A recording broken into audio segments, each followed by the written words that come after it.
জয় শ্রীকৃষ্ণ। রাধে রাধে। নমস্কার বন্ধুরা, আপনাদের প্রত্যেককে জানাই সুস্বাগত। বন্ধুরা, এই চ্যানেলে জানাই আপনাদেরকে স্বাগত।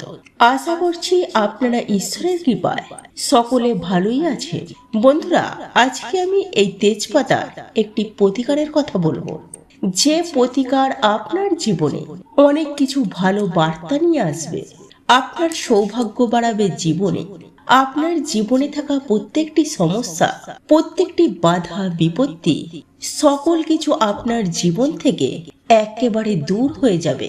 এই তেজপাতা এমন একটি জিনিস যে এই তেজপাতার মধ্যে এতটা গুণ আছে, যদি আমরা এই তেজপাতাকে সঠিকভাবে মানুষ ব্যবহার করতে পারে, বিধি হিসাবে যদি ব্যবহার করে, তাহলে একজন মানুষের জীবনে থাকা প্রতিটি দুঃখ কষ্ট, যত বেশি দুঃখ কষ্ট থাকুক না কেন, সকল দুঃখ কষ্ট এই তেজপাতা দিয়ে দূর করা যায়। তেজপাতা সাধারণত আমাদের সকলের ঘরেই থাকে এবং এই তেজপাতাটি আপনি ব্যবহার করে আপনার জীবনে থাকা প্রতিটি সমস্যাকে আপনি শেষ করতে পারবেন। আপনার মনোকামনাগুলিকে আপনি পূরণ করতে পারবেন। এই তেজপাতার সাহায্যে আপনার জীবনে ধন সম্পত্তিকেও আপনি বৃদ্ধি করতে পারবেন। এই তেজপাতা দিয়ে আপনার জীবনে যদি এমন দিন চলছে যে কোনো কিছুতেই কাজ হচ্ছে না এবং প্রতিটি জায়গায় আপনি সমস্যার সম্মুখীন হচ্ছেন, বা আপনার হঠাৎ করেই আপনার জীবনে অর্থ সংকট লেগে রয়েছে, টাকা পয়সা আপনার জীবনে জমা হচ্ছে না, সেই সকল কিছুকেই আপনি দূর করতে পারবেন এই তেজপাতা দ্বারা। আর এই তেজপাতা অনেক তান্ত্রিক বিধিতেও ব্যবহার করা হয়ে থাকে এবং এই তেজপাতার যে গন্ধ দেব দেবতার অনেক প্রিয় বা পছন্দের। তাই বন্ধুরা, এই তেজপাতার মধ্যে আছে অনেক বেশি গুণ, এমনকি বিভিন্ন রোগেও এই তেজপাতা ব্যবহার করা হয়। বন্ধুরা, আজকের ভিডিওটি অবশ্যই সম্পূর্ণ দেখুন, কিভাবে আপনি এই তেজপাতার সাহায্যে আপনার জীবনটিকে ভালো করতে পারবেন, আপনার জীবনে সৌভাগ্য ফিরিয়ে আনতে পারেন, আপনার জীবন থেকে অর্থ কষ্টকে দূর করতে পারেন, সেই সকল কিছু আপনি জানতে পারবেন। তো নমস্কার বন্ধুরা, যারা আজকে এই চ্যানেলে নতুন রয়েছে তারা চ্যানেলটিকে সাবস্ক্রাইব করুন এবং পাশে দেওয়া বেল বাটনটিকে অবশ্যই ক্লিক করুন এবং এই ভিডিওটিকে একটি লাইক করে এবং একটি শেয়ার অবশ্যই করবেন, যাতে ভিডিওটি অন্যরাও দেখে উপকৃত হতে পারে। আর যারা ইতিমধ্যে চ্যানেলটিকে সাবস্ক্রাইব করে রেখেছে তাদেরকে জানাই অসংখ্য ধন্যবাদ। তো চলুন বন্ধুরা, এবার জেনে নেওয়া যাক যে এই তেজপাতা দ্বারা আপনাকে কি করতে হবে। বন্ধুরা, সর্বপ্রথম কথা হচ্ছে, যদি একটি বাড়িতে নজর দোষ লেগে থাকে বা একটি বাড়িতে অপশক্তি সেই বাড়িতে ভর করে থাকে এবং নেগেটিভ এনার্জি যদি বাড়িতে ভরপুর হয়ে থাকে, তাহলে সেই বাড়িতে থাকা প্রতিজন ব্যক্তির ওপর এই নেগেটিভ শক্তির প্রভাব পড়া আরম্ভ করবে। সেই বাড়িতে থাকা প্রতিজন ব্যক্তির মধ্যে নানা ধরনের সমস্যা দেখা দিতে শুরু করবে। সেই বাড়িতে থাকা প্রতিজন ব্যক্তির জীবনে উপার্জন কম হওয়া শুরু করবে। আপনার হাতে অর্থ আসবে না, এমনকি আপনি অর্থ সঞ্চয় করতে পারবেন না। আপনার কাছে যেটুকু অর্থ আসবে, আপনার জীবনে অর্থ আসার পরেও আপনার জীবনে একের পর এক প্রবলেম ক্রিয়েট হবে। বিভিন্ন ধরনের প্রবলেম, একের পর এক প্রবলেম ক্রিয়েট হবে। একটি প্রবলেম শেষ হতে না হতে আবার একটি প্রবলেম শুরু হয়ে যাবে, যদি আপনার বাড়িতে নজর দোষ থেকে থাকে। আর এই নজর দোষ থাকলে আপনার হাজার চেষ্টা করার পরেও আপনি উপার্জন বৃদ্ধি করতে পারবেন না। নজর দোষ থাকলে হাজার চেষ্টা করার পরেও আপনি একটি ভালো চাকরি করতে পারবেন না। নজর দোষ যদি থাকে, আপনার যদি ব্যবসা থাকে, যদি আপনার বাড়িতে নজর দোষ থাকে, তাহলে আপনার ব্যবসাটিও ধীরে ধীরে অনিষ্টের পথে চলে যাবে। তবে নজর দোষকে সর্বপ্রথম আমাদের বাড়ি থেকে দূর করা উচিত। তো বন্ধুরা, তাহলে নজর দোষকে দূর করতে হলে আপনাকে তেজপাতার সাহায্য নিতে হবে। আপনাকে কি করতে হবে, একটি কাজ করে আপনি তেজপাতার সাহায্যে নজর দোষকে দূর করতে পারবেন। বন্ধুরা, এক্ষেত্রে আপনাকে 7টি তেজপাতা নিতে হবে। 7টি অক্ষত তেজপাতা নেবেন। অক্ষত বলতে গেলে যে তেজপাতা সম্পূর্ণ সেই তেজপাতা নেবেন, যেন ছেঁড়া ফাটা না হয়ে থাকে। সম্পূর্ণ ভালো অর্থাৎ নিখুঁত পরিষ্কার পরিচ্ছন্ন 7টি তেজপাতা নেবেন। একই সাথে নেবেন 1 চামচ লবণ। এই দুটি জিনিস দ্বারা আপনি নজর দোষকে দূর করতে পারেন।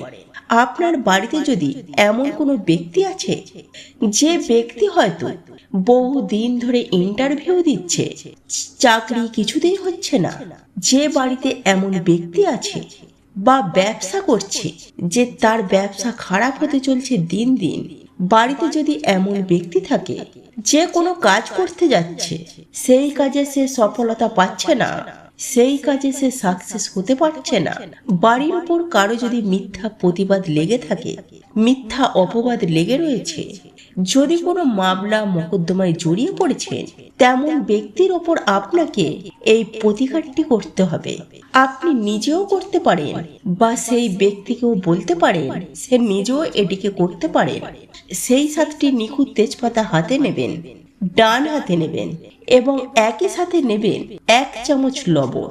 এই দুটি জিনিস আপনি ডান হাতে নিয়ে যার উপর নজর দোষ লেগে রয়েছে, যার জীবনে সাকসেস হচ্ছে না, যার জীবনে চেষ্টা করার পরেও ভালো রেজাল্ট পাচ্ছে না, তার মাথার উপর দিয়ে সেটিকে আপনি 7 বার ঘোরাবেন।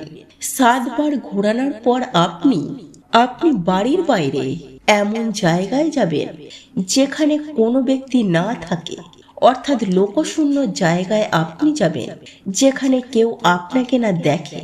সেই জায়গায় গিয়ে আপনি সেই তেজপাতাগুলিকে হাতে যে রয়েছে সেটিকে আপনি ছুঁড়ে ফেলে দিন এবং ওগুলিকে ফেলে দিয়ে সোজা বাড়িতে চলে আসবেন। বাড়িতে আসার সময় আপনি পেছন ঘুরে দেখবেন না। এই প্রতিকারটি করার পর আপনি স্নান করে নেবেন এবং এই কাজটি পুরুষ মহিলা যে কোনো মানুষই করতে পারেন এবং এটি করার জন্য যে কোনো দিনই করতে পারেন, যে কোনো সময়ও করতে পারেন। যার উপর নজর দোষ আছে এবং নজর দোষ যদি থাকে, কারোর উপর নেগেটিভ এনার্জি থাকে, তাহলে সেই ব্যক্তিকে জীবনে অনেক বেশি পরিশ্রম করার পরেও সে জীবনে উন্নতি পাবে না। তাই বন্ধুরা, এই কাজটি করুন। এই নজর দোষ থেকে আপনি সেই ব্যক্তিকে মুক্তি দিতে পারবেন। এই কাজটি করুন। দ্বিতীয়ত হচ্ছে, যদি আপনার কাছ থেকে অযথা টাকা খরচ হয়ে যাচ্ছে, হয়তো এই মাসে আপনি বেশি টাকা পেয়েছেন কিন্তু তার সঙ্গে সঙ্গে টাকাও বেশি খরচা হয়ে যাচ্ছে, হয়তো আপনি উপার্জন বেশি করেছেন কিন্তু আপনার হাত থেকে কোনো না কোনো কারণে উপার্জন যে করেছেন তার থেকে বেশি আপনার খরচ হয়ে যাচ্ছে, তার থেকে বেশি আপনার সেই টাকা চলে যাচ্ছে। আপনি চেষ্টা করেও ব্যাংকে টাকা জমাতে পারছেন না বা বাড়িতে টাকা জমাতে পারছেন না। ছোট বড় স্বপ্নের কথা তো বাদই দিলাম, আপনার দৈনন্দিন জীবনেও আপনি সম্পূর্ণ করতে পারছেন না। এমন যদি হয়ে থাকে তাহলে আপনি এই প্রতিকারটি করুন। আপনি এতে অবশ্যই ভালো রেজাল্ট পাবেন। আপনাকে শুক্রবার দিন এই প্রতিকারটি করতে হবে, আর এই প্রতিকারটি শুক্রবার সন্ধ্যায় করতে হবে। একটি ভালো পরিষ্কার তেজপাতা নেবেন, তার সাথে নেবে একটি ঘিয়ের প্রদীপ এবং শুক্রবার দিন সন্ধ্যার সময় আপনি সেই তেজপাতাটিকে নিয়ে যাবেন আপনি আপনার ঠাকুর ঘরে এবং ওই তেজপাতাটি আপনি আপনার মা লক্ষ্মীর চরণে সমর্পণ করুন। তারপর যে ঘিয়ের প্রদীপটি আছে এবং সেই ঘিয়ের প্রদীপটি মা লক্ষ্মীর কাছে প্রজ্বলন করুন মা লক্ষ্মীর সামনে। তারপর মা লক্ষ্মীকে আপনি বলুন, প্রার্থনা করুন যে, হে মা, আমার জীবন থেকে অর্থ কষ্ট দূর করো, আমার জীবন থেকে যে টাকা সঞ্চয় করতে পারছি না সেই সমস্যাগুলিকে দূর করুন।